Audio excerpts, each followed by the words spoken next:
የሰው ልጅ እስከ ምን ያህል ከፍታ ድረስ ሊገነባ ይችላል? አስበውት ያውቃሉ? በኤሽያ ካሉ ፊውቸሪስቲክ ዘመናዊ ግንባታዎች ጀምሮ እስከ መካከለኛው ምስራቅ እስከሚገኙት ታዋቂ ምልክቶች ድረስ እነዚህ ሰማይ ጠቀስ ህንጻዎች የምህንድስና ታምራት ናቸው።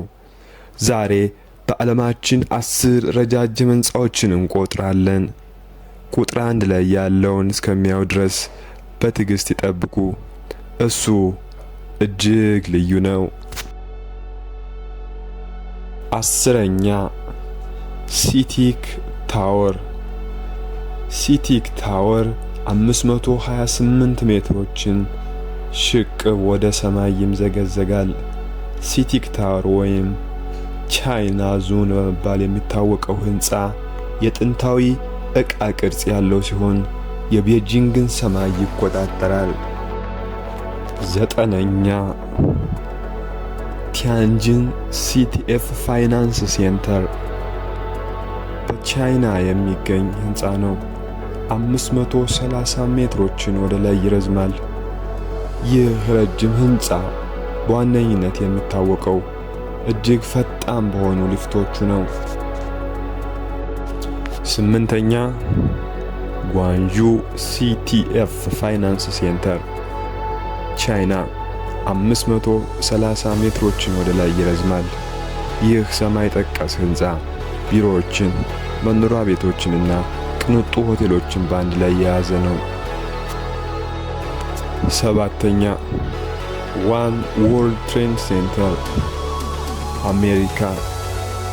ይህ ህንጻ 541 ሜትር ወደ ላይ ይረዝማል።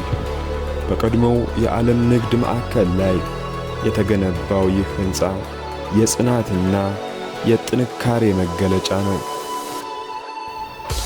6ኛ ሎት ወርልድ ታወር ደቡብ ኮሪያ። ይህ ህንጻ 555 ሜትሮችን ሽቅብ ወደ ሰማይ ይረዝማል። በመስታወት ዲዛይንና አስገራሚ እይታ በሚሰጡ መመልከቻዎች ይታወቃል። ፒንግአን ፋይናንስ ሴንተር። ፒንግአን ፋይናንስ ሴንተር በቻይና ከሚገኙ ሰማይ ጠቀስ ህንጻዎች መካከል አንዱ ነው። ይህ ህንጻ 599 ሜትሮችን ወደ ላይ ይረዝማል።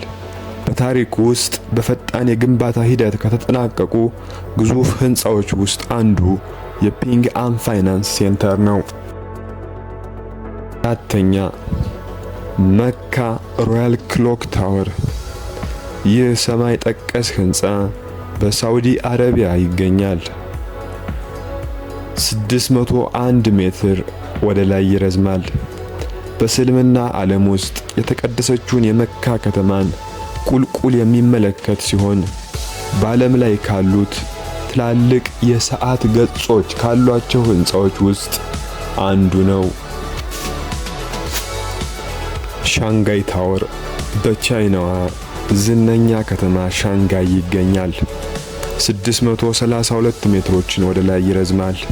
ይህ ጠመዝማዛ ህንጻ የንፋስ ጫናን ለመቀነስ ተብሎ የተነደፈ ሲሆን ዘመናዊና የተለያዩ ተፈጥሯዊ ክስተቶችን እንዲቋቋም ተደርጎ ዲዛይን የተደረገ ህንጻ ነው። በሁለተኛ ደረጃ ላይ የምናገኘው መርዴካ 118 የተባለውን ህንጻ ነው። በሩቅ ምስራቋ ሀገር ማሌዥያ ይገኛል። 679 ሜትሮችን ወደ ሰማይ ይምዘገዘጋል። አዲስ የተጠናቀቀ ግዙፍ ህንጻ ሲሆን የማሌዥያ ነጻነት የሚያበስር ምልክት ተደርጎ ይወሰዳል። በአንደኛ ደረጃ ላይ የምናገኘው ሁላችንም የምናውቀው ቡርጅ ካሊፋ ነው። በዩናይትድ አረብ ኤሚሬትስ ይገኛል። 828 ሜትሮችን ሽቅብ ወደ ሰማይ ይምዘገዘጋል። ዳመናን ቀዶ ከላይ በግርማ ሞገስ ይታያል። እስከ ዛሬ ድረስ በዓለማችን ረጅም ህንጻዎች አንዱ ነው። በጣም ረጅም ከመሆኑ የተነሳ ፀሐይ ስትጠልቅ በቀን 2 ጊዜ ውስጥ ማየት ይቻላል። ውድ የጆገቲዩብ ተከታታዮች ከነዚህ 10 ሎጋ ህንጻዎች መካከል የትኛውን ብጎበኘው ብለው መረጡ? ኮሜንት ላይ ያስቀምጡልን። ላይክ፣ ሼር፣ ሰብስክራይብ ማድረግዎን እንዳይረሱ። ጤና ይስጥልን።